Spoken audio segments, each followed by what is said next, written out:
é Isabela, e eu vou começar falando sobre o Max Weber. Ele foi um sociólogo do século XVIII, e nessa época, os sociólogos eles estavam preocupados em estudar a nova sociedade capitalista que foi proporcionada pela Revolução Industrial. Então, o Max Weber ele vai voltar o olhar dele para o estudo da racionalidade. Inclusive, ele fala que a razão, a racionalidade, é a força motriz da sociedade moderna e ela está intimamente ligada ao desenvolvimento do capitalismo e dos Estados-nação. Muitos veem a razão como algo extremamente benéfico. Inclusive, os iluministas acreditavam, quando eles contrapuseram os costumes e as tradições com a racionalidade, eles acreditavam que a razão seria capaz de libertar o homem de falsas ideologias que eram muitas vezes influenciadas pela religião, por crenças místicas. Mas o Weber vai ver essa questão da razão com outros olhos, porque para ele, por muitas vezes, ela pode ser um fardo, já que ela vai reprimir parte substancial da natureza humana. Como assim? Quando a razão é imposta na sociedade moderna, o homem ele tem que passar a calcular as suas ações de forma lógica, de forma racional. E isso vai desencantando a vida, vai tirando a espontaneidade da vida. E, consequentemente, o destino das pessoas passa a ser pautado pela razão. Por isso, a vida perde aquele ar natural e místico que ela tem. Depois ele fala ainda que outra característica dessa sociedade moderna é que a gente tende a eliminar qualquer incoerência lógica que possa existir. E como que as pessoas fazem isso? Antes delas agirem, elas pensam nas consequências que as ações delas podem acarretar.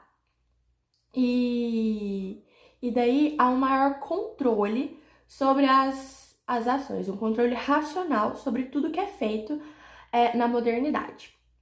Weber ele vai falar assim que ao passo que a razão ela empodera o desenvolvimento das novas tecnologias que estão aparecendo nessa sociedade do século XVIII, ao passo que ela empodera o desenvolvimento do capitalismo, ela enfraquece o espírito humano, justamente porque ela promove o desencantamento do mundo.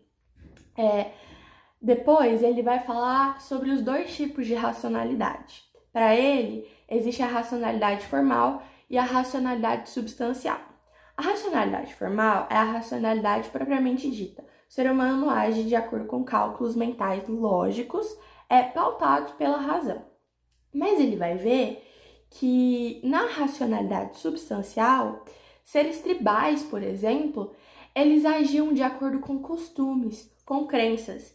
E, mesmo assim, sem a interferência da razão, suas ações poderiam ser coerentes, poderiam ser lógicas e talvez ter até um resultado agradável. Então, talvez não seria necessário que a razão pautasse todos os aspectos da vida humana. Aí ele fala que nessa sociedade moderna, o homem vira simplesmente uma máquina racional. Weber também vai se preocupar muito com a dominação. Para ele, existiam 3 passos para a dominação. O primeiro seria o controle através da coleta de informações e dados. Aí o que ia acontecer?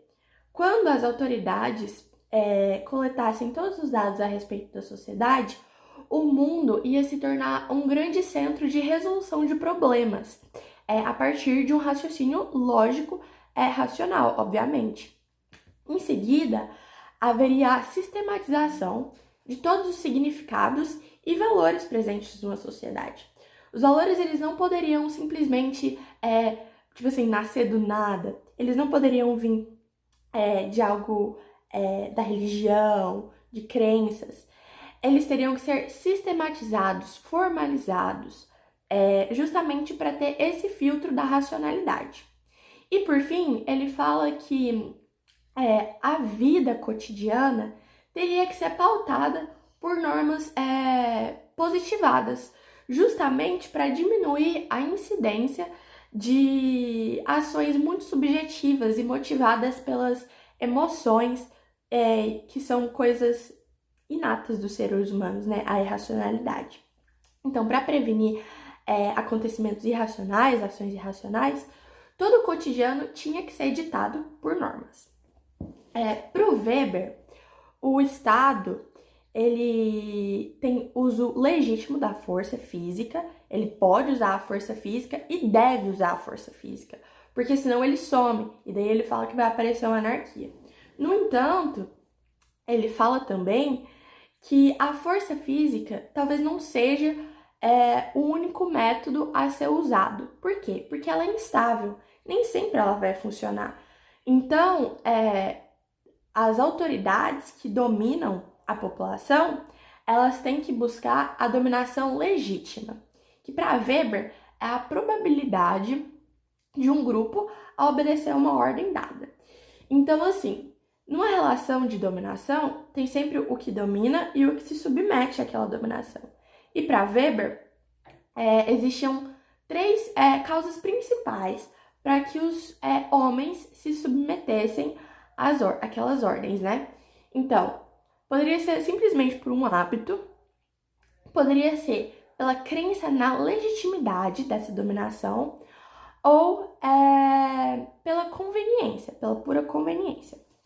E daí, ele também fala sobre 3 formas de autoridades identificadas, que ele identificou, né? Essa primeira forma é a autoridade tradicional. A autoridade tradicional é aquela que a pessoa vai obedecer porque ela crê na legitimidade do status de quem está dominando. Então, por exemplo, nas tribos indígenas, quando as ordens do pajé são obedecidas, as pessoas obedecem porque elas creem na legitimidade do status que ele tem naquela hierarquia da sociedade. E daí, ele também fala sobre a autoridade carismática. A autoridade carismática, ela é um tanto quanto perigosa, porque ao ser baseada no carisma, a ideia que a sociedade tem a respeito do líder pode mudar, caso o carisma dele venha a falhar, né? Então é um pouco imprevisível, é bem instável.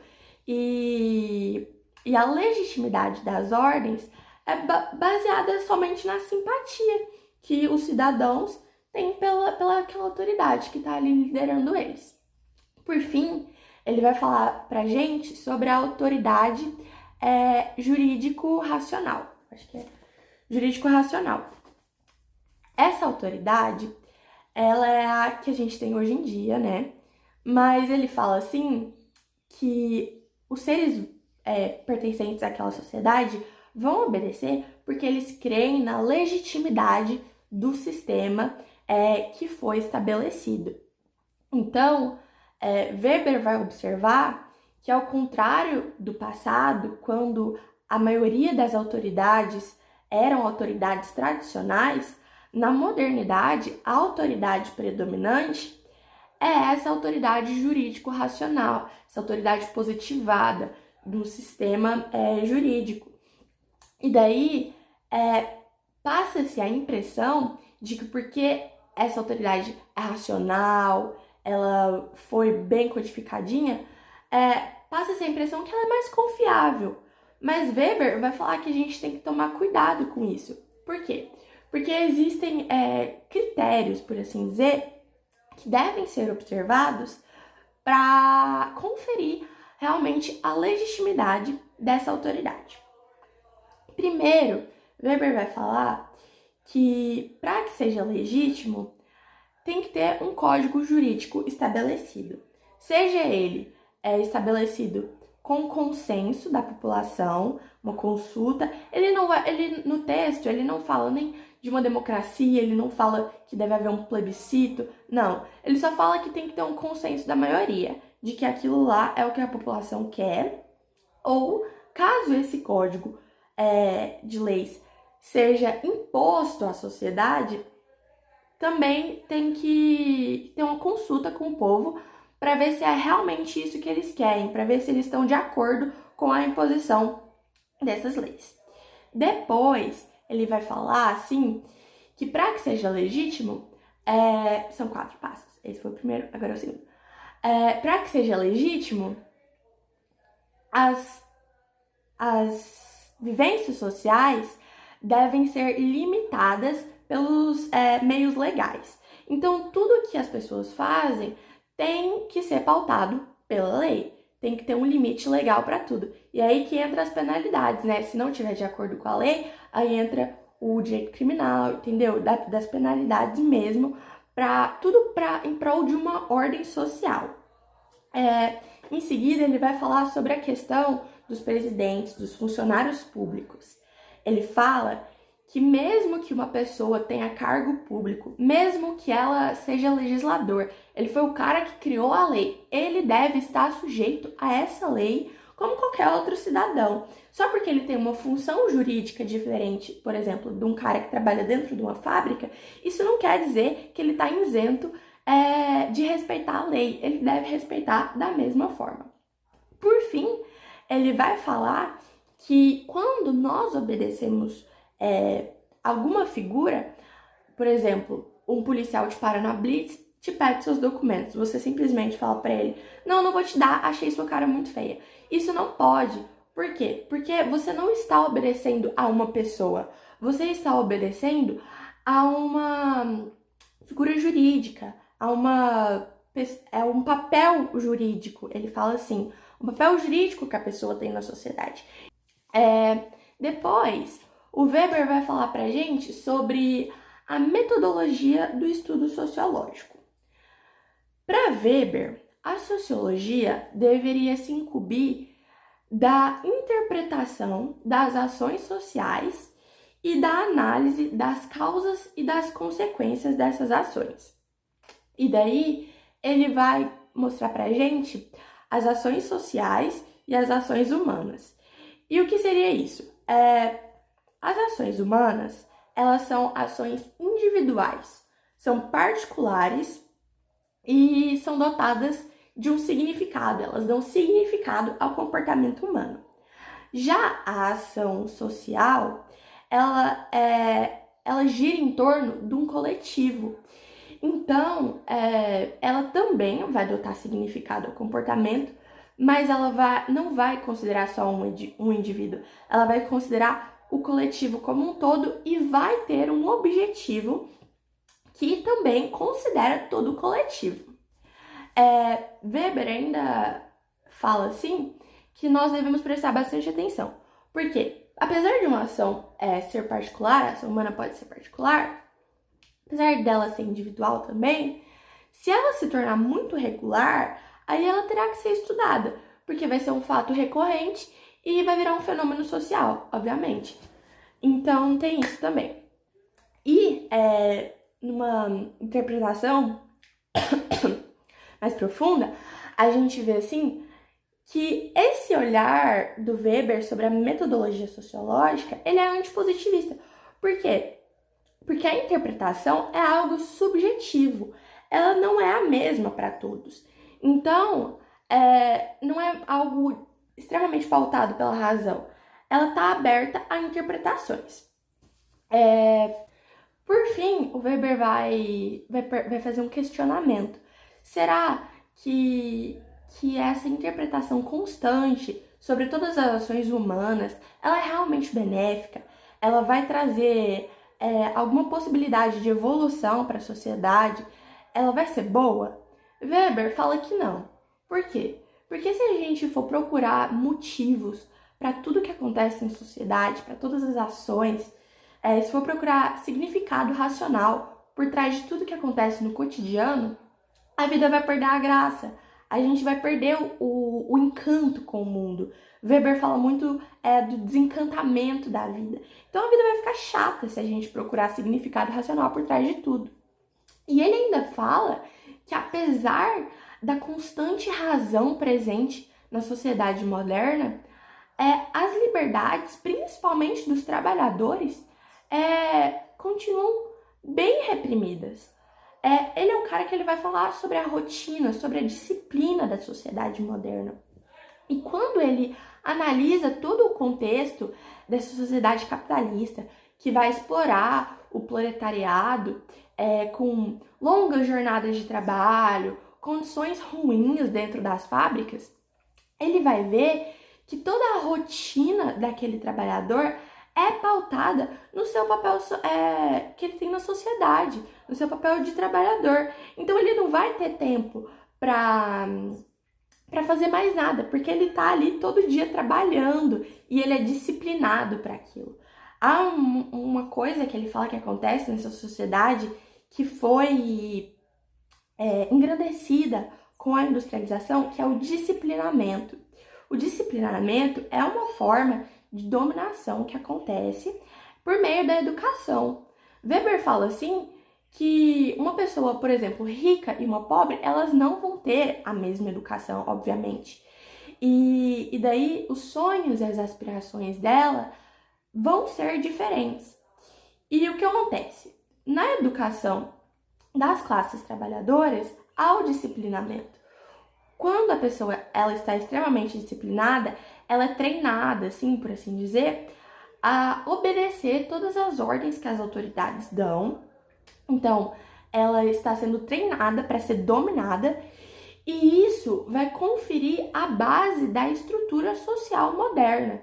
Porque se você tiver os trabalhadores, obviamente, eles estão em maior número do que a burguesia. Então, quando você vê essa base dessa pirâmide totalmente disciplinada, totalmente adestrada para receber e executar ordens, eles vão sustentar toda a sociedade. E Weber fala também que a ética protestante tem um papel muito importante nesse processo de disciplinamento. E também, quando a disciplina vai aumentando, cada vez mais a disciplina aumenta, a individualidade dos homens, ela diminui e o conformismo com a situação aumenta. E Weber fala que a única fuga que os seres podem encontrar dessa situação, assim, é uma situação ruim, é uma situação péssima. Você está sendo alienado ali todo dia só para trabalhar e obedecer a ordem. Então, a única fuga que você pode encontrar dessa vida é no irracional. Ele fala que a gente encontra conforto na arte, na música de escapismo, nas relações particulares, nas relações amorosas. Ele fala tudo isso, que a única válvula de escape que a gente tem é na irracionalidade. Por fim, a gente encontra um paradoxo da racionalidade.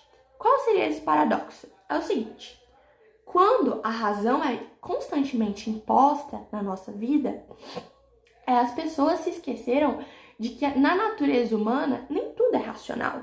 Então, essa racionalidade foi construída sobre alicerces fracos, porque ao suprimir toda essa natureza irracional humana, um elemento persevera, um elemento sobrevive, e esse elemento é o carisma. Weber vai concluir que o carisma, numa sociedade que está extremamente controlada, extremamente conformada com a vida, é muito perigoso, porque o carisma, ele vai falar que é autônomo, ele não respeita nenhuma instituição social, ele não respeita ninguém, não respeita nada. Ele passa por cima das autoridades tradicionais, das autoridades jurídicas, das autoridades burocráticas, de tudo. Ele passa por cima de tudo, ele não se importa com ninguém e ele é muito imprevisível. Então, o que acontece? A gente tem esse cenário de uma massa social que está controlada para obedecer qualquer ordem administrativa, junto com o direito moderno. Ele fala que o direito moderno ele é passível de aceitar qualquer tipo de conteúdo. Então, essa massa extremamente conformada, extremamente treinada para receber ordens, junto com o direito moderno e essa brecha do carisma, pode ser perigoso, Porque se uma autoridade carismática ascender, esses trabalhadores que estão disciplinados, eles vão conseguir aceitar facilmente as ordens dessa autoridade carismática. E aí que ele fala que dá uma brechinha pros regimes totalitários, né? Como aconteceu com o nazismo, o stalinismo, esse tipo de coisa. Ele dá só esses dois exemplos no texto, mas ele fala que essa brecha do carisma deu espaço para esse tipo de regime.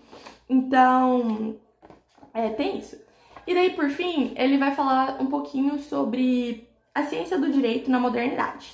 E daí, como que funciona? Ele só fala assim que o positivismo jurídico é uma forma de dominação racional, formalizada, e ele também vai analisar um pouquinho sobre o direito moderno. Para ele, a análise jurídica moderna, ela se baseia muito na vontade do povo. Então, ela se preocupa muito com as intenções e com os objetivos que o povo tinha, né? E também fala que todos os fenômenos sociais, eles são reduzidos a fenômenos jurídicos, porque por conta dessa constante racionalização imposta na sociedade, há uma força muito grande em querer formalizar, em querer mesmo judicializar todos os fenômenos da vida, para ter um controle racional sobre tudo. Por fim, Weber vai falar também que o direito, apesar dele ser uma ferramenta de dominação, ele também tem muito espaço para o desenvolvimento. Ele evolui com a sociedade e ele também pode criar novas verdades. E, como eu disse anteriormente, ele é passível de vários conteúdos serem absorvidos pelo direito. Por exemplo, como eu falei, de novas verdades impostas pelo direito. Até a década de 30, as mulheres não votavam no Brasil, mas devido parte da vontade social, entendeu? Parte da vontade geral da sociedade, junto com o desenvolvimento do direito, hoje em dia a gente já pode votar. Então, essa questão foi uma nova estrutura concedida pelo direito. Então, basicamente é isso que o Weber fala.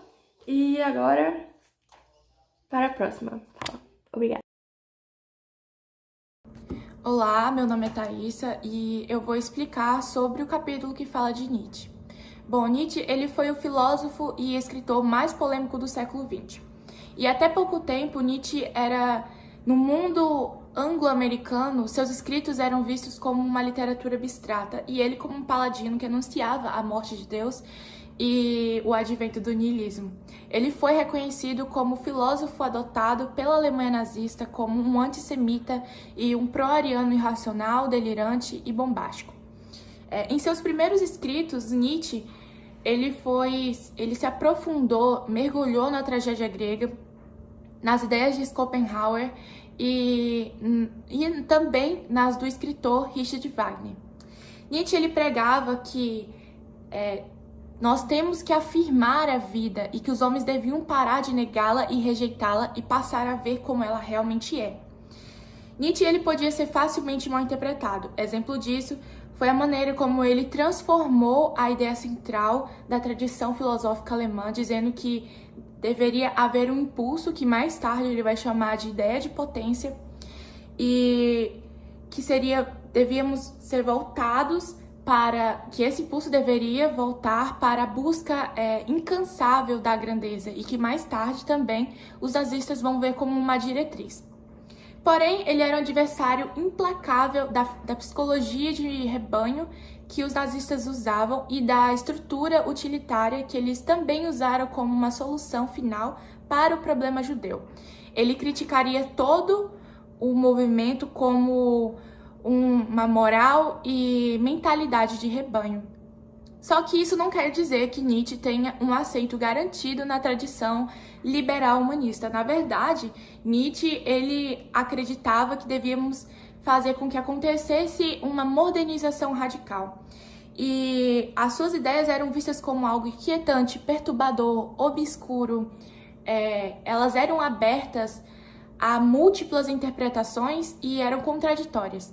E algumas das suas ideias que tiveram reações extremas, no caso, foram a vontade de potência como uma base para um impulso básico para a humanidade, a impossibilidade de se chegar à verdade, a afirmação de que no mundo não existem fatos simples ou afirmações ou entidades não interpretativas, a morte de Deus, a religião como uma forma que alguns indivíduos usavam para dominar outros, ou como uma lente que algumas pessoas utilizavam como uma desculpa para não colocar o mundo real em uma interrogação radical.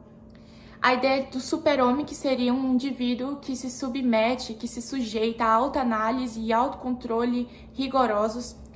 A necessidade de gerar um indivíduo para as condições modernas, textos ambíguos sobre guerras e a concepção de moralidade como meio pelo qual os oprimidos generalizavam os seus ressentimentos, e entre muitas outras. Weber, ele havia lido os escritos, os textos de Nietzsche, e em boa parte ele respirou, compartilhou do mesmo ar intelectual que ele.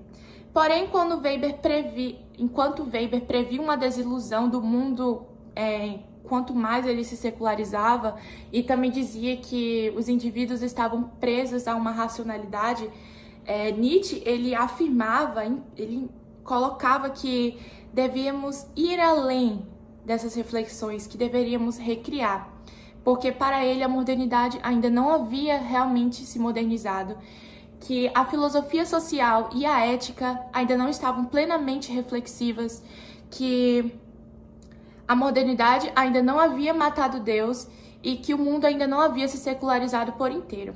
A Europa, por exemplo, estava ainda presa, ainda vivia aquele produto de pensamentos antigos e sistemas que se fundaram em tradições religiosas que continham ideias de autoridades transcendentais. Ao mesmo tempo que a racionalidade moderna, ela corrompia as crenças que eram implícitas aos valores. E Weber, e quanto à verdade que Nietzsche, ele dizia que não poderíamos chegar a ela, que não haveria uma verdade que fosse absoluta. Para ele, de forma resumida, a verdade era nada mais do que a soma de relações humanas que foram poética e retoricamente enfatizadas, transpostas e enfeitadas, e que mais tarde, depois de muito usadas, chegavam a um povo como algo sólido, canônico e obrigatório. Essa sua concepção era tida como um tanto perturbadora, porque para ele as verdades eram nada mais do que algo parcial, que eram frutos de uma metodologia, de um estudo, só que a gente deveria ir sim atrás da verdade, mas elas eram perigosas, elas são perigosas, porque ao descobrirmos a verdade hoje, a de ontem estará errada, e assim que descobrirmos uma amanhã fará com que a atual também estivesse errada. E ele também afirmava que uma sociedade só pode ter tanta verdade quanto possa suportar. Quanto ao perspectivismo de Nietzsche, ele acreditava que, na verdade, era um tema paradoxo ao tema que era um tema paradoxo à reflexividade, e especificamente é uma interpretação, motivo pela qual a ideia de que toda visão é apenas uma entre muitas interpretações possíveis é ela própria uma entre muitas interpretações possíveis. Essa dificuldade é mais lógica do que real, motivo pelo qual o perspectivismo é tanto uma interpretação quanto um entendimento do contexto geral. Ao que se opõe a Nietzsche, acreditam que é como se fosse um caminho para o nada ou ao niilismo, mas o nietzschianismo, ele evidencia a interpretação autoconsciente e a criatividade. Nietzsche, ele diz: o conhecimento funciona como um instrumento de poder. Para ele, o nosso conhecimento não é fruto do mundo se abrindo para nós. Trata-se de um modo de poder a qual impomos a ordem e a multiplicidade do eu e do mundo, tornando controláveis tornando-os controláveis e compreensíveis. Portanto, se combinarmos as ideias sobre a verdade e o perspectivismo, teremos uma importante tese que anuncia que podemos moldar a realidade e formar nós mesmos e as estruturas sociais num processo contínuo de destruição e reconstrução. Ele afirmava que a razão impõe a ordem, mas a particularidade da razão é, na verdade, a adesão a uma tradição. Nietzsche ele argumentava que havia 4 tradições morais na civilização ocidental. A primeira seria a moral cristã, que é dar a outra face, né, se colocar, ter compaixão com os fracos. Entretanto, ele acreditava que as igrejas tradicionais eram instituições que apoiavam os interesses dos fracos e daqueles que não conseguiam ficar sobre os próprios pés, né? E mais tarde, o discurso moral ele teria sido influenciado pelo ressentimento dos fracos. Também tem a moral secular, que é constituída pela obra de filósofos morais como Kant, a moral comum, que é a de massas da humanidade, que Nietzsche repudiava como valor de rebanho, e os valores pré-socráticos. Por fim, Nietzsche ele adverte que o preço a pagar será terrível se não confrontarmos a realidade de sangue e vontade de potência. Ou se não desenvolvermos o autocontrole e autodireção como o super-homem que ele idealizou, que é alcançando valores que não derivam da fraqueza, mas da autodeterminação radical. Se não adotarmos essa ética da autodeterminação radical, seremos mais uma unidade em meio ao rebanho. E por prever a sociedade de obediência servil, Nietzsche ele exigia que houvesse uma sociedade de individualismo radical. E os nazistas eles se apropriaram, né, dele como um filósofo oficial, mas na verdade o Nietzsche advertiu a todos do advento do Holocausto.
Oi, eu sou Laura Cabral, fiquei com a terceira parte do capítulo 11.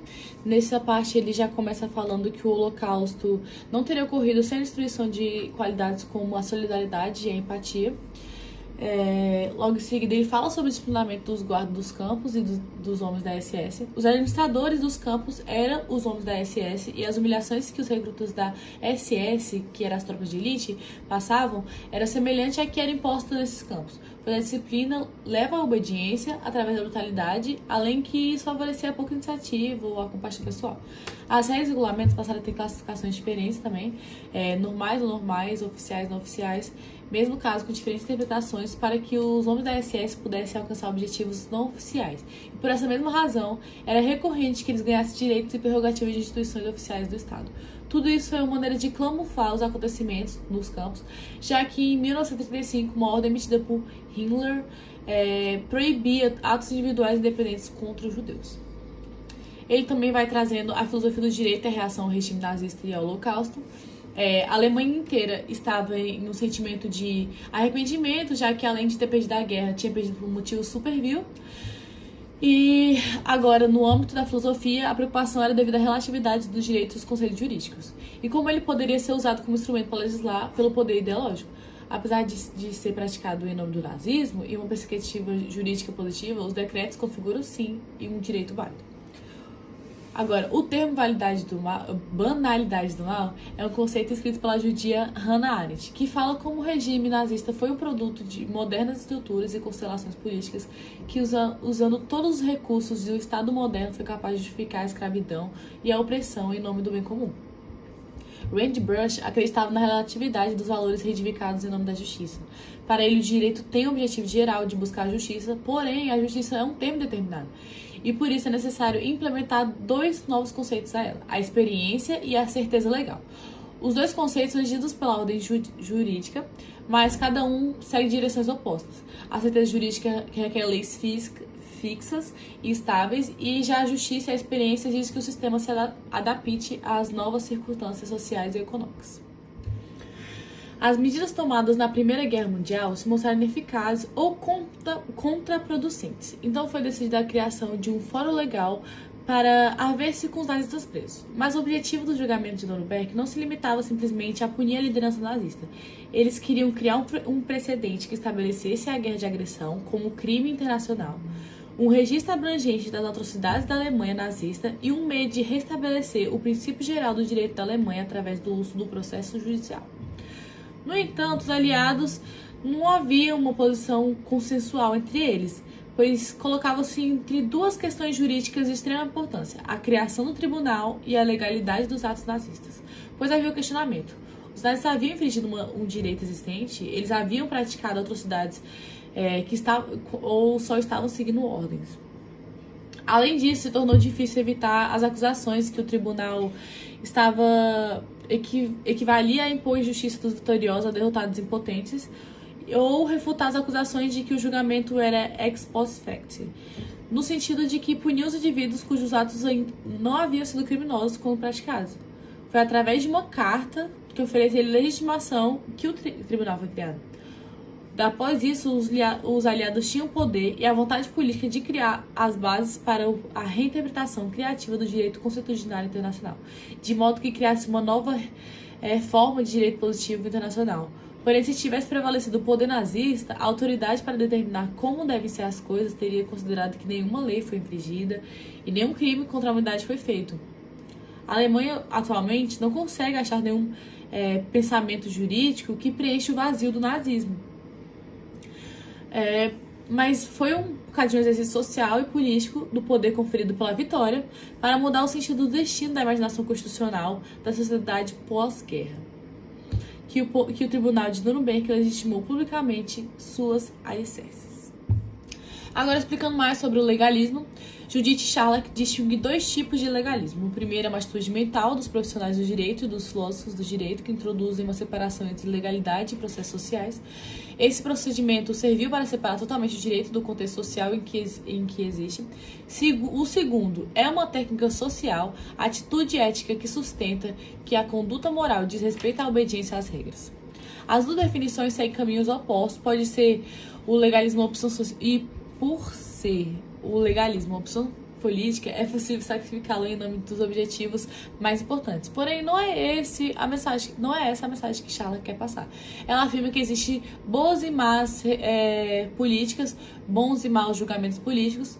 Para ela, a legalidade não tem critério de autorreferência. Ela afirma que todo o processo que ocorre na Alemanha foi devido ao fato da legalidade ter deixado de ser necessária e que, se os aliados não tivessem utilizado os princípios clássicos do legalismo, teriam então perdido traços centrais da cultura que os diferencia dos nazistas. Charlotte exige que compreendemos a situação política e os objetivos políticos a ser alcançados com aspectos inerentes à legalidade do processo. Então, Harvard Law Review provocou um debate entre o positivo H.L.A. Hart e o naturalista Lau Fuller. Ele começa trazendo um exemplo de um caso onde a mulher quis se livrar do marido e o acusou de difamar Hitler. O juiz o considerou culpado e ele foi enviado para prestar serviço em fronte oriental. E sobreviveu à guerra. E quando voltou, tanto o juiz quanto a esposa foram acusados por privar sua liberdade. Porém, diferente da mulher, o juiz conseguiu ser inocentado por apenas ter aplicado a lei vigente na época. Os pontos conflitantes entre Hart e Fuller tinham por base um breve relato que implica, de modo equivocado, que o Tribunal do Pós-Guerra decidira que as leis em questão eram formalmente inválidas devido à sua substância imoral. Para Hart, cada sociedade tem uma prática sociológica particular por meio da qual reconhece o direito. E as leis criadas na Alemanha nazista, a despeito de sua natureza opressiva e imoral, se chama regra do reconhecimento operante e, por essa razão, deve ser reconhecida como direito válido. Já Fuller introduz o conceito da fidelidade ao direito, que depende da capacidade do comando do sistema jurídico. A rede de reconhecimento de Hart leva a concluir que, sob os nazistas, existia o direito, ainda que seja um direito de má qualidade. Ele ainda diz que o direito, assim, cria uma obrigação de resistir, porém não diz com que base espera que os indivíduos atuem resistindo a esse direito. Em resposta à formulação anterior de Hart, Fuller repudia essa concepção por considerá-la irreal e perigosa. É irreal no sentido de que o positivismo jurídico pressupõe que possa existir ordem no sistema jurídico carente de qualquer conteúdo moral, e realista por colocar sobre o homem comum um ônus excessivamente pesado. Os cidadãos obedecem em demasiada facilidade. A modernidade precisa ser entendida através de uma multiplicidade de lentes e somente através do diálogo interdisciplinar crítico que qualquer disciplina pode extrapolar seus próprios limites.